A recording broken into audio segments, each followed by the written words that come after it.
In ancient Mesopotamian religion, Humbaba, also spelled Huwawa and surnamed the Terrible, was a monstrous giant of immemorial age raised by Utu, the sun. Humbaba was the guardian of the cedar forest, where the gods lived, by the will of the god Enlil, who assigned Humbaba as a terror to human beings. Description: his face is that of a lion. When he looks at someone, it is the look of death. Humbaba's roar is a flood, his mouth is death and his breath is fire. He can hear 100 leagues away any rustling in his forest. Who would go down into his forest? In various examples, his face is scribed in a single coiling line like that of the coiled entrails of men and beasts, from which omens might be read. Another description from Georg Burckhardt translation of Gilgamesh says, he had the paws of a lion and a body covered in thorny scales, his feet had the claws of a vulture,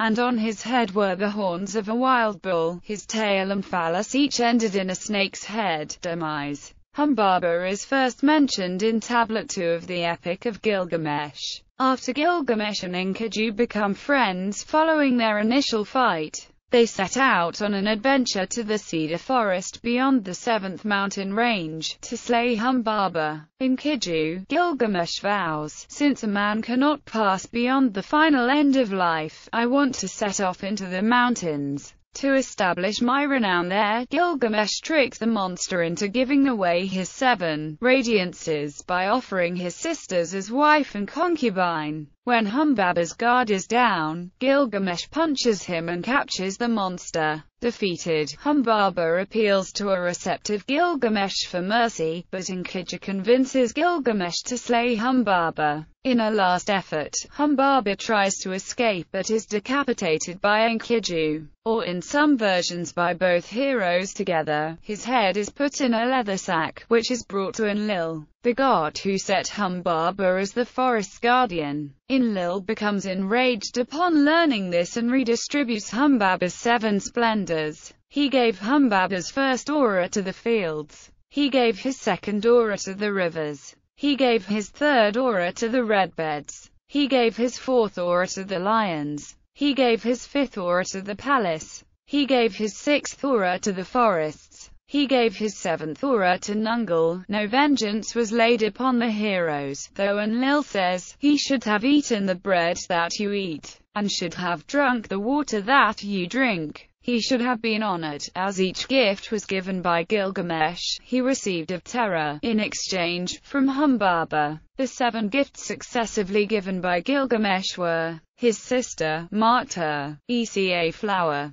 big shoes, tiny shoes, semi-precious stones, and a bundle of tree branches. While Gilgamesh thus distracts and tricks this spirit of the cedar forest, the 50 unmarried young men he has brought on the adventure of felling cedar timber, stripping it of its branches and laying it in many piles on the hillside, ready to be taken away. Thus the adventure reveals itself in the context of a timber raid, bringing cedar wood to timberless Mesopotamia. As his death approaches, and Gilgamesh is oppressed with his own mortality, the gods remind him of his great feats, having fetched cedar, the unique tree, from its mountains, having killed Humbaba in the forest. The iconography of the apotropaic severed head of Humbaba, with staring eyes, flowing beard and wild hair, is well documented from the First Babylonian dynasty, continuing into Neo-Assyrian art and dying away during the Achaemenid rule. The severed head of the monstrous Humbaba found a Greek parallel in the myth of Perseus and the similarly employed head of Medusa, which Perseus placed in his leather sack. Archaic Greek depictions of the Gorgonian render it bearded, an anomaly in the female Gorgon. Judith Mackenzie detected Humbaba heads in a Nabatean tomb frieze at Petra.